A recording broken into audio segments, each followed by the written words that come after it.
Dan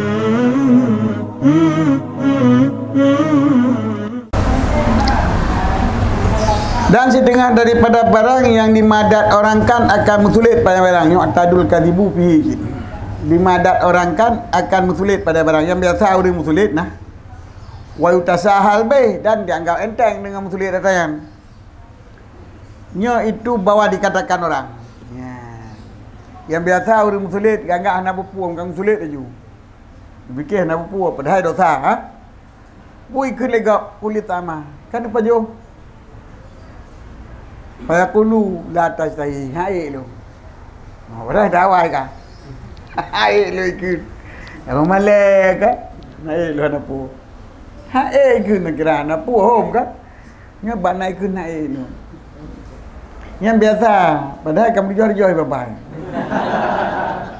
Gai, sulit kan? Itu sulit.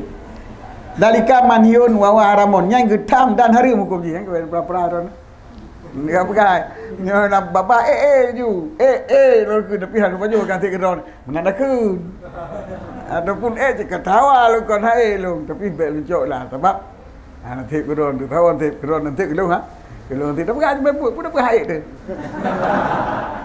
yang tu leh dosa hari mai fikir kan ada bupu yang biasa kan.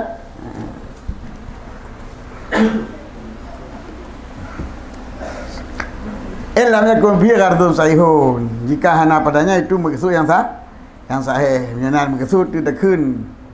Han bentuk malay gonyan kata pegah hawa tu gejuk sim kada gonyan. Kata pegah tentu mabe gejuk gonyan tep dah nyop han tep. Ha? Yang kadang maksud yang sahih nanti.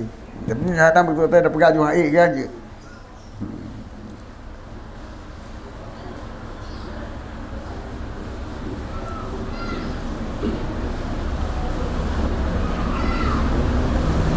Dalam trau tu ayat guna Syaban trau dan beli dapat baju makanan seperti minum makanan pun kan jid nak tujuan berarti haid musuhinan kena naik makanan datang kali dapat baju muda ni hendak perlu hendak payah baju letak makanan jadi haid dapat baju le ya tak raya perut ha kan hendak tu